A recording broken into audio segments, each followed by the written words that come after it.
Ya. Sebelum lupa, untuk hostnya Mbak Revi minta tolong direkod, jangan lupa.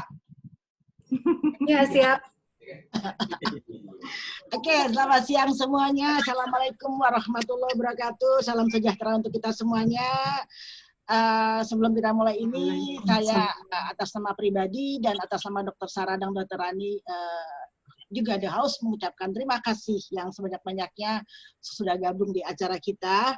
Dan untuk mempersingkat waktu, mungkin kalau nanti ada yang mau bertanya, silahkan bisa langsung melalui chat. Yang setelah Dr. Rani selesai dan Dr. Sarah selesai mempresentasikan, kita akan baca dan kita bahas untuk semua pertanyaan yang masuk ke kita.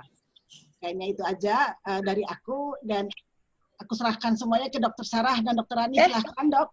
Kok jadi Dr. Sarah? Untuk buka, silakan, Dok. Atas nama The House. Oke, Assalamualaikum warahmatullahi wabarakatuh semuanya. Terima kasih udah ikutan acara ini. Terima kasih PKBS boleh difasilitasi supaya kita bisa berkomunikasi hari ini. Hari ini kita membahas tentang salah satu dari 7 pilar lifestyle medicine. Yang mana pilar yang pertama ini adalah pilar yang paling penting, bahwa nutrisi itu adalah food is, kalau kita makannya benar, insya Allah kita sehat. Di sini aku Dokter Rani ini tepat, orang yang tepat deh untuk membagi tentang makanan buat kita, karena dia juga menjalankannya malah lebih baik daripada saya menjalankannya.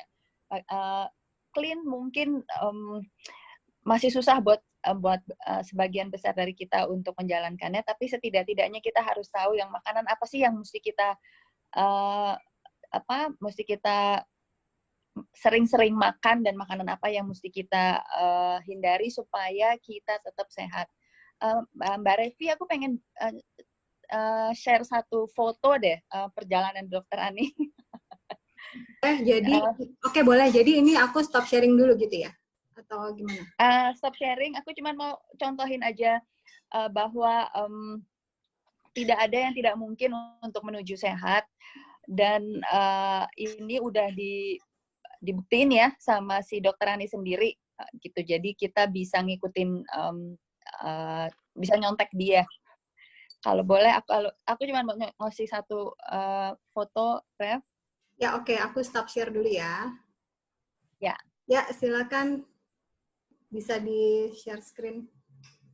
Nggak bisa sih, aku masih only the host can share in this meeting. Aku bisa di ini nggak, atau aku kirim ke Revi? Bisa sih harusnya. Sebentar. Bisa ya? Hai Mbak Tita. Gini aja, fotonya nanti aku kirim ke Revi. Revi tolong di-share aja nanti setelah Dokter Ani juga boleh. Di foto ini perjalanan Dokter Ani dari mulai kita sekolah sama-sama sampai kita temuin root cause-nya Dokter Rani pada saat itu yang kita anggap sebagai disease-nya Dokter Rani itu adalah obesitas ya, Dok. Which is kalau kita ngelihat fotonya yang kita mau share ini, bagaimana kita berdua ini struggle untuk supaya Dokter Rani bisa secantik ini, makin cantik kayak begini sekarang gitu loh. Dan karena obesity itu juga sebenarnya salah satu penyakit kronis. Di sini contohnya adalah bagaimana hanya dengan makanan dan olahraga yang cukup karena saat Dokter Rani mulai membenahi food sebagai medicine, si Dokter Rani ini masih jauh, masih susah disuruh olahraga, masih nggak mau disuruh olahraga, sampai akhirnya saat ini olahraga menjadi kebutuhan buat Dokter Rani. Jadi dalam menjalankan 7 pilar dari makanan yang benar, olahraga yang benar, tidur yang benar, stress management, social network yang benar, dan hope, kita harus menjalankan semuanya, meskipun jangan apa ya, jangan pengetahuan kita untuk menjalankan ke-7 pilar ini malah menjadi stres yang baru karena kita belum bisa menjalankannya. Pelan-pelan. Dokter Rani berapa lama waktu itu ya, Dok ya? Ada mungkin sekitar 8 bulan, 9 bulan kita terus-menerus apa benerin integratif buat Dokter Rani ya, Dok? Iya. Bahkan sampai sekarang kita masih struggle. Betul. Sebentar. Oh, sepertinya aku bisa nih. Sebentar ya. Mana dia nih fotonya Dokter Rani? Here, ini dia. Aku share. Ada kelihatan nggak? Iya. Fotonya Dokter Rani yang paling kiri atas itu. Foto kiri atas itu adalah foto. Ini udah fit. Foto waktu kita kuliah. Itu Dokter Rani lulus dokter itu kayak begitu. Gitu. Terus yang foto yang tengah di atas itu sekitar 2010 atau 2011 ya, Dok ya. Kita mulai mencari tahu sebenarnya apa root cause-nya Dokter Rani, kenapa susah untuk menurunkan berat badan saat itu. Ternyata setelah kita periksakan, Dokter Rani waktu itu sempat minum satu meal replacement yang iklannya adalah untuk menurunkan berat badan, tapi setelah diminum cukup lama kok masih struggle berat badannya. Setelah kita lihat apakah isinya si meal replacement itu, ternyata isinya yang soy kalau nggak salah ya, Dok, waktu itu.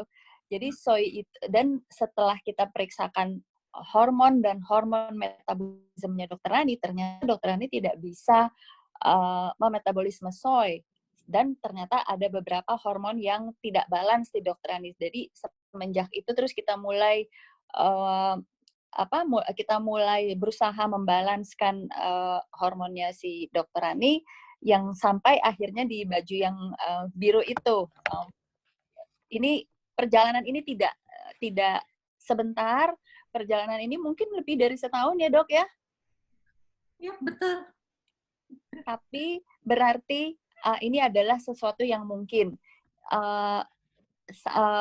Obesity itu salah satu akar dari berbagai penyakit kronis. Tapi sekarang kalau diperiksa dengan lifestyle yang baik, Dokter Rani udah jauh dari kategori obes gitu. Kayaknya segitu aja ya. Sekarang Dokter Rani bisa mulai membagi pengalamannya ke kita.